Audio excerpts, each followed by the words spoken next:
안녕하세요. 오늘은 제40강 미국의 대각성 운동에 대해서 생각해 보도록 하겠습니다.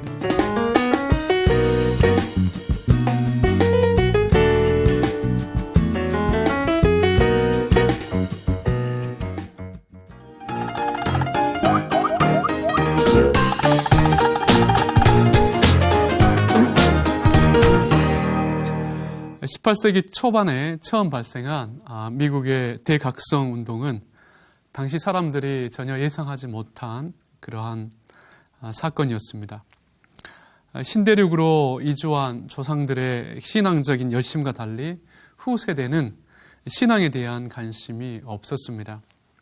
이실론 그리고 신대륙에 온 상류층의 엄청난 풍요와 하류층의 극심한 가난, 사회 윤리적인 방종 등이 당시 사람들로 하여금 그 교회를 등지게 만들었습니다. 18세기 조나단 에드워드는 당시의 분위기를 이렇게 설명하고 있습니다. 지금 신앙은 극도의 침체기에 있다. 마을 젊은이들 사이에는 여러 해 동안 방종의 풍조가 횡행하고 있다. 많은 젊은이들이 방거리를 배회하며 술집에서 탈선된 행동을 하고 있다. 그들 중에는 특히 더 못된 무리들도 있다. 그들은 남녀가 한데 어울려 술을 마시며 난잡한 장난을 즐기고 있다. 그 당시 이제 사회적 분위기가 어떠했는가를 우리에게 잘 알려주는 그러한 내용이라고 하겠습니다. 이 때문에 그 경건한 목회자들은 에레미야 애가에 대한 관심 속에서 청교도 후손들이 조상의 신앙을 떠나서 악한 생활을 하고 있는 것에 대해서 신랄하게 비판을 했습니다. 그러면서 하나님의 무서운 어떤 진노를 선언했습니다. 죄에 대해서 회개할 것을 촉구하고요. 교회로 다시 돌아올 것을 선언했습니다. 하지만 당시 사람들은 이에 대해서 별다른 반응을 보이지 않았습니다. 이러한 이해 속에서 아무튼 그 처음 시작된 그 미 대륙의 대각성 운동은 처음 칼빈주의 신앙을 가진 교회를 중심으로 발생했습니다. 하란 개혁교회, 해중교회, 장로교회, 침례교회, 성공회에 속한 그 교회들 안에서 신앙적인 각성이 발생한 것입니다. 18세기 초에 처음 시작된 그 미 대륙의 대각성 운동은 20세기 초까지 크게 3회에 걸쳐 일어났는데요. 여기에서는 제1차와 2차 대각성만 핵심적으로 살펴보도록 하겠습니다. 제1차 대각성 운동을 먼저 생각을 해보겠습니다. 우리가 이제 제1차 대각성 운동과 관련하여서는 크게 여기서 네 인물을 제가 생각해 보려고 합니다. 첫 번째가 그 테오도르 포렐링 하이젠이고요. 그리고 길버트 테넌트, 세 번째로 조나단 에드워드, 마지막으로 조지 힙필드를 중심으로 1차 대각성 운동을 생각해 보도록 하겠습니다. 1차 대각성 운동은 대략 1720년에서 1770년 사이에 일어난 것으로 우리에게 알려지고 있습니다. 대각성 기간 동안 그 뉴잉글랜드에서만 150여 개의 교회가 새롭게 세워졌고요. 교단의 장벽이 낮아지고 그 전도와 선교 활동이 활발해졌으며 인도주의적인 어떤 그 노력이 시작되었습니다. 그리고 미국 전역에서 대학교들이 설립되기 시작했고요. 무엇보다도 1776년에 이제 미국이 그 영국으로부터 독립되도록 하는데 큰 어떤 의식을 이렇게 일깨웠습니다. 먼저 우리가 이제 인물들을 구체적으로 살펴보겠습니다. 첫 번째로 테오도르 프렐링 하이젠에 대해서 한번 생각해 보겠습니다.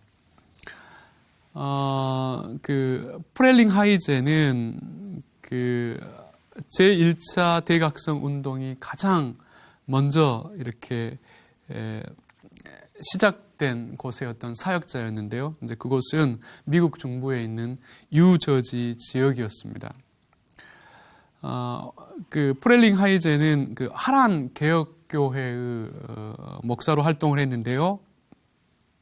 특별히 이제 이분의 어떤 노력 속에서 그 영적인 어떤 각성이 이제 시작된 것입니다. 화란에서 미국으로 건너온 그 프렐링 하이제는 미국에 사는 신자들이 영적으로 냉담한 것에 대해서 경악을 금치 못했다고 우리에게 알려져 있습니다.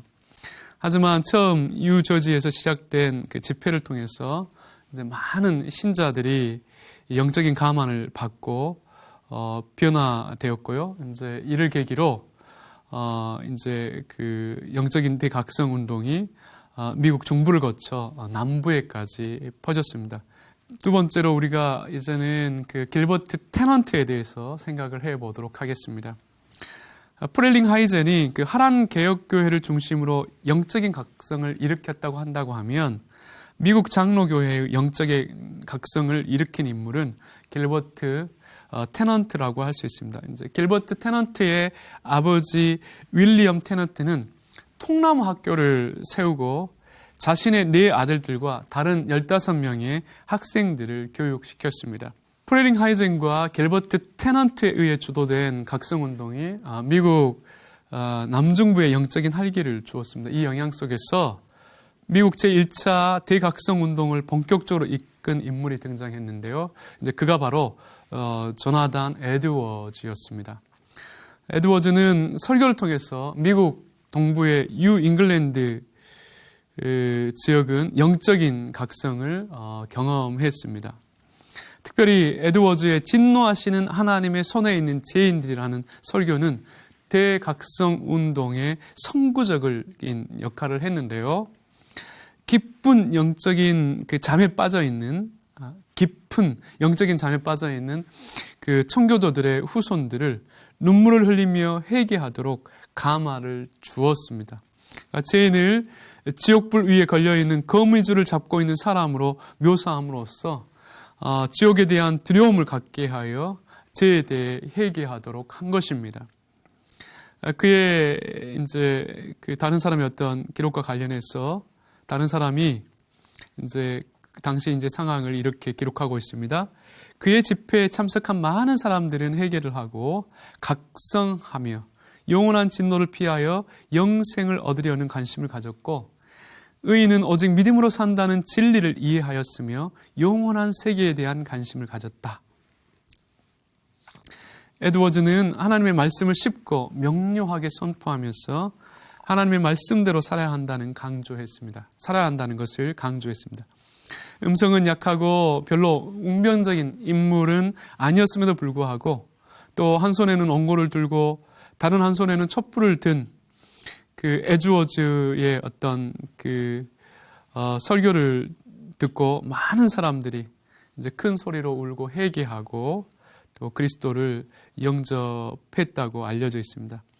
어느 때는 신자들이 내는 울음소리 때문에 그 에드워즈가 그 설교를 하는 것을 이제 멈춰야 할 때도 있었습니다.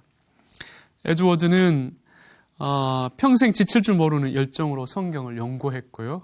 또 설교했으며 자신이 설교한 대로 살고자 애썼습니다. 1757년 미국 프린스턴 대학교 총장으로 임명이 되었지만 그곳에 도착한 지 얼마 되지 않아서 천연두 접종 부작용으로 이제 영원한 안식에 들어갔습니다. 마지막으로 우리가 이제 그 조지 히필드에 대해 생각해 보겠습니다. 이제 우리가 조지 히필드와 관련하여서 앞서 살펴보았는데요. 아무튼 미국의 그 대각성 운동과 관련하여서 조금 더 생각을 해 보도록 하겠습니다. 존 에슬레와 함께 그 영국의 복음주의 각성 운동을 이끌었던 조지 히필드는 1738년에서 70년까지 7번이나 미국을 방문했습니다. 그러니까 히필드는 육성만으로 그 3만여 명의 사람들에게 하나님의 말씀을 선포할 수 있는 탁월한 어떤 이제 그 설교자였다고 알려져 있습니다. 그리고 정통 교리와 복음적 열정을 조화시켜 이제 서로가 대립되지 않는다는 것을 증명했습니다. 하나님의 절대 주권과 불가항력적인 은혜를 강조하면서 복음을 선포하고 회개를 촉구했습니다. 히필드의 설교를 들은 한 신자는 이제 이렇게 고백한 바 있습니다. 그의 설교를 들을 때 내 마음은 상한 심령이 되었다. 하나님의 축복으로 내가 의지했던 옛사람과 그 힘은 무너졌다. 나의 의로는 구원받을 수 없다는 사실을 깨달은 것이다. 히필드는 이제 미국 전역을 돌아다니면서 설교를 했는데요. 각성 운동을 그 모든 사람들을 하나로 이렇게 연합시키는 그러한 중요한 역할도 감당했습니다. 이제 그는 당시 가장 그 관대한 의식을 가진 목사 중에 한 사람으로 케이커 교도들, 침례교회, 루터교회, 모라비안파, 장로교회, 조합교회, 하란교회교회 등 모든 교파의 사람들에게 설교할 수 있는 그러한 사람이었습니다. 휘필드는 잉글랜드를 넘어서 뉴욕, 뉴저지, 그리고 펜실베니아, 메릴랜드, 버지니아 교회들이 대각성의 영향을 받도록 했습니다. 휘필드는 1770년 그 잉글랜드에서 55세 나이로 숨을 거두었는데요. 그의 마지막 설교는 2시간 동안 이어졌다고 합니다. 그의 음성은 마치 우레와 같았다고 우리에게 전해지고 있습니다. 이제 우리가 그 제1차 대각성 운동에 대한 이해를 끝내고요. 이번에는 이제 제2차 대각성 운동을 살펴보도록 하겠습니다. 특별히 우리가 그 제2차 대각성 운동과 관련하여서는 찰스 피니를 중심으로 살펴보겠습니다.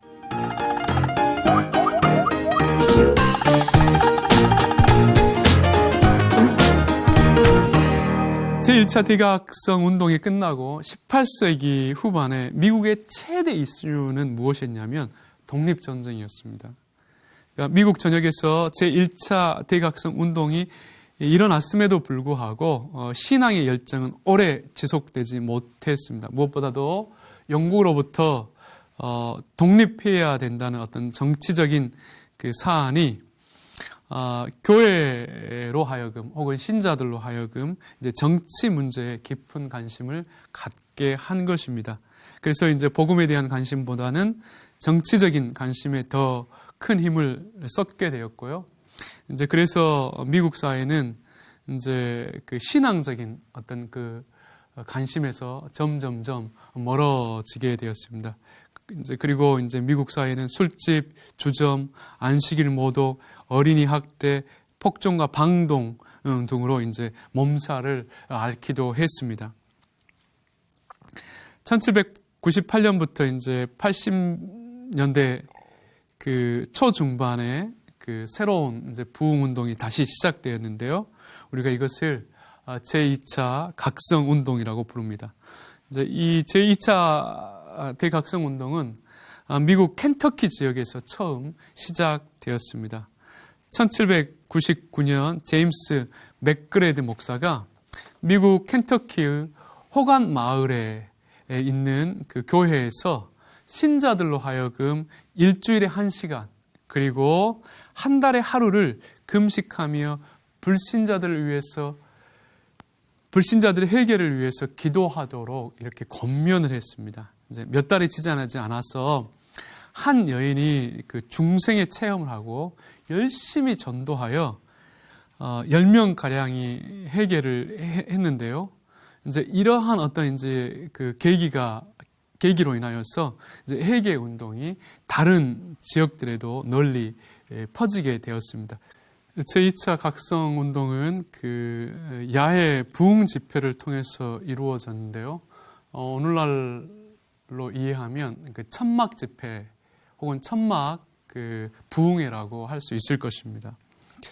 그 야외 부흥 집회는 그 일주일 내시 혹은 열흘 동안 지속되었는데요.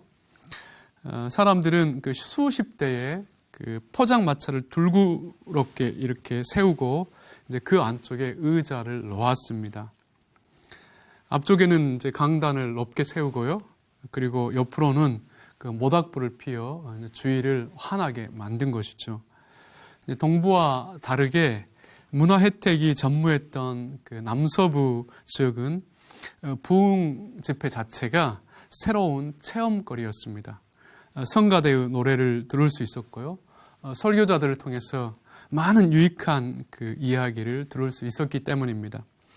특별히 제임스 맥그레디, 토마스 캠벨, 바턴 스톤, 라이만 비처, 알렉산더 캠벨, 찰스 피니 등이 이제 미국의 제2차 대각성 운동의 주도적인 어떤 역할을 한 인물로 우리가 생각할 수 있죠.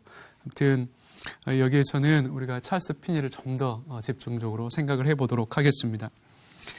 찰스 피니는 1821년 그 해심을 경험하면서 변호사가 되려던 자신의 꿈을 버리고 1824년에 장로교 목사 안수를 받았습니다. 하지만 피니는 장로교 목사였음에도 불구하고 예정론을 받아들일 수 없었기 때문에 이제 결국 1832년에는 독립교단을 만들어서 이제 분리하게 됩니다. 매우 뛰어난 달변가였던 피니는 그 여러 지역들에서 놀라운 부흥의 물결을 일으켰습니다. 제2차 대각성 운동을 절정에 이르게 한 이제 인물로 이 때문에 이제 우리가 찰스 피니를 평가하는 것입니다. 찰스 피니는 이제 일생 동안 학성기나 대중 매체도 없었던 시대에 대략 50만 명 이상의 사람들을 주님 앞으로 이끌었다고 알려져 있습니다. 그리고 피니는 그 부흥 운동을 위해서 새로운 방법을 도입하기도 했는데요. 특별히 그 여성들은 그 당시에 회중 앞에서 그 공중 기도를 할 수 없었는데 피니는 에베시의 여성들을 회중 앞에서 기도할 수 있도록 했고요. 또 간증을 할 수 있도록 세우기도 했습니다. 그리고 해심자들을 강단 앞으로 불러서 이제 그들이 체험한 그런 어떤 이제 그 신앙의 내용을 이렇게 증언하도록 이렇게 이제 만들기도 했습니다. 이와 같은 그 일련의 어떤 새로운 시도들을 새로운 방법으로 이제 부르면서 진행시킨 것입니다. 이와 관련하여 이제 미국에 권위 있는 한 교회 사가인 시드니 알스트롬은 이제 피니를 가리켜 현대 부흥 운동의 아버지라고 불렀는데요. 이제 피니는 어떤 특정 표준에 의해서 보아도 미국 역사에 있어서 매우 중요한 사람이다. 이제 이렇게 칭송하기도 했습니다. 하지만 그 피니는 인간적인 노력을 통해서 교회의 영적인 부흥이 가능하다는 것을 주장했습니다. 그러니까 인간이 부흥을 원하고 부흥을 위한 준비를 함으로써 부흥이 일어날 수 있다고 한 것이죠. 그래서 이제 이런 표현을 했습니다. 그러기에 신앙은 하나님의 도우심으로 인간에게 나타난다. 하지만 하나님께 순종하는 것은 인간이다. 신앙은 인간의 가장 중요한 의무이다. 이 때문에 신앙은 인간이 행하는 것이다. 그러니까 피니는 회개의 어떤 주체를 그러니까 인간의 의지적인 어떤 노력에 둔 것이죠. 그러니까 인간의 노력 없이 어떤 그 영적인 부흥은 일어날 수 없다라는 측면을 강조한 것입니다. 이제 결과적으로 이제 피니는 부흥이라는 것은 단순히 하나님의 기적의 역사가 아니라 인간의 노력에 따른 하나님의 선물이라고 본 것입니다. 그래서 피니는 부흥이 오직 하나님의 전적인 역사이며 기적이다라고 말한 에드워즈의 칼빈주의적인 어떤 부흥을 수정한 그런 인물로 평가되기도 합니다. 그러니까 오늘날 이제 그 미국이나 한국 교회의 어떤 부흥의 어떤 성격은 이러한 찰스 피니의 입장에 근거를 두는 경우가 많다고 하겠습니다. 아무튼 제2차 대각성 운동은 특별히 미국에서 감리교회와 침례교회의 큰 성장을 가져왔습니다. 그리고 미국의 다양한 사회 문제들에 관심을 갖도록 한 것도 우리가 잊지 않아야 합니다. 예를 들어서 노예제도 폐지라든가 금주운동과 절제운동, 국내 선교의 관심, 교소도, 전도 등을 우리가 이제 생각할 수 있습니다. 무엇보다도 교파적인 인식을 흐리게 했습니다. 신앙의 열정이 강조되면서 교파에 대한 경계가 사라지고 민족에 따라서 교파가 형성되는 그러한 현상도 사라지게 만든 것이죠. 이뿐만 아니라 여권 신장에 기여한 것으로 알려져 있는데요. 여성이나 흑인을 남성이나 백인과 함께 대학교 강의실에 수용하기 시작한 것도 제2차 대각성 운동 때부터라고 이제 우리에게 알려져 있습니다. 미국에서 많은 이제 여성 교사들이 배출되는데 크게 기여한 면도 제2차 대각성 운동이라고 할 수 있겠죠. 이제 이때로부터 이제 여성들 역시도 선교에 대한 어떤 사회 참여에 대한 어떤 관심을 갖게 된 것입니다. 정리하겠습니다. 미국의 대각성 운동은 긍정적인 면에서 교회와 사회 전반에 큰 영향을 미친 것이 사실입니다. 미국의 독립운동, 노예제도 폐지, 교육제도의 발전, 여권 신장, 목회자 교육 강화, 선교적인 관심, 다양한 교파들의 성장 등. 하지만 이제 부정적인 측면에서 미국의 대각성 운동은 신학적인 갈등을 일으켰으며 신앙 안으로 인간의 인위적 요소가 스며들도록 했습니다. 예를 들어서 이제 교회 부흥의 경쟁적인 어떤 구도, 인간의 열심에 따른 은혜의 차이, 그러니까 강단 앞자리에 앉으면 하나님의 은혜를 더 많이 받는다. 이제 이런 이해가 이제 제2차 대각성 운동 때부터 이렇게 이제 해자되기 시작했습니다. 복음을 통한 깊이 있는 삶의 성찰이 사라졌고요. 또 지나친 신비주의나 강신주의 등의 어떤 이제 등장로 목도하도록 한 것입니다. 이제 이런 어떤 이제 부정적인 측면들을 우리가 미국의 대각성 운동과 관련하여서 생각할 수 있는 것입니다. 참된 신자는 하나님 말씀에 근거한 성령의 역사 속에서 한편에서는 죄에 대해서 죽고 다른 한편에서는 의에 대해서 사는 것입니다. 즉 우리가 죽는 날까지 죄에 대해서 회개하는 열망과 하나님 말씀에 따라서 살고자 하는 열망을 잃지 않는 것이지요. 이렇게 볼 때 참된 부흥은 우리가 평생을 두고 예수 그리스도 안에서 하나님을 경외하며 그분의 말씀에 따라서 사는 것을 통해서 확인되어야 할 것입니다. 그리고 우리의 생각, 언어, 또한 행동과 우리가 속한 삶의 모든 영역이 새롭게 변화되는 것을 통해서 확인되어야 하는 것이죠. 이러한 입장은 미국의 대각성 운동의 장단점과 관련하여 우리가 생각할 수 있는 부흥 운동의 이해라고 하겠습니다. 이것으로 오늘 제 강의를 마치겠습니다. 감사합니다.